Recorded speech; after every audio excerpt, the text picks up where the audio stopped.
அதில் ஃபஸ்ட்டு கொஞ்சம் மஞ்சள் பொடி, அதுக்கப்புறம் ரோஸ் வாட்ரு, அதுக்கப்புறம் பச்சை கற்பூரம் போட்டு நல்லா சாமி ஃபோட்டோவை நல்லா க்ளீன் பண்ணிக்கோங்க. இது கொஞ்சம் நல்லா வாசமாக இருக்கும். நீங்கள் வீட்டில் ட்ரை பண்ணி பாருங்கள். நான் எப்போயுமே இதான் ட்ரை பண்ணுவேன். நீங்கள் ட்ரை பண்ணி பாருங்கள்.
சாமி ஃபோட்டோலாம் க்ளீன் பண்ணி நீட்டாக எடுத்து வச்சிட்டேன். அதுக்கப்புறம் வீட்டை தொடச்சிட வேண்டியதான்.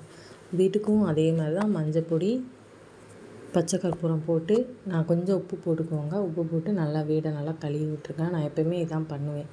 எனக்கு கொஞ்சம் மனசு திருப்தியாக இருக்கும். எவ்வளோ தான் கஷ்டம் இருந்தாலும் இந்த வாடகைக்கு அப்படியே எல்லா கஷ்டத்தையும் நான் மறந்துடுவேன். நீங்களும் அதே மாதிரி வீட்டில் ட்ரை பண்ணி பாருங்கள். அப்படியே கையோட விளக்கையும் க்ளீன் பண்ணிட்டேன்.